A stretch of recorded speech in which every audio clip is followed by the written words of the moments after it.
তোমার কি যোগ্যতা আছে আমাকে ভালোবাসার? তুমি যে ব্লেজারটা পরে আসছো, এইটা কি আদৌ তোমার নাকি অন্য কারোর কাছ থেকে ধার করে নিয়ে আসছো?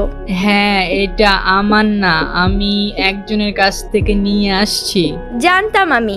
আচ্ছা শুনো, তুমি এইগুলা কি করতেছো? হ্যাঁ, পুরো কলেজের সবাইকে বলে বেড়াইতেছো তুমি আমাকে ভালোবাসো। তোমার কি ধারণা এক কলেজে পড়লেই সবাই সমান হয়ে যায়?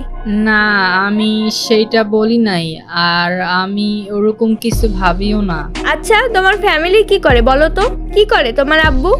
আমি তো শুনেছি কৃষি কাজ করে, তাও আবার অন্যের জমিতে। একটা চাষার ছেলে হয়ে তুমি আমাকে বলো ভালোবাসো? আচ্ছা, আমি কখনো আর কাউকে কিছু বলবো না। আমি এখন চলে যাচ্ছি। না না, দাঁড়াও দাঁড়াও। একটা রেস্টুরেন্টে আসছো, কিছু না খেয়েই চলে যাবে? আমরা কি তোমার মতো সস্তা নাকি? মেয়েদের মতো কান্দা কান্দা ভাব নিয়ে বসে আছো কেন? কিছু তো একটা খেয়ে যাও। আমার কাছে এত টাকা নেই,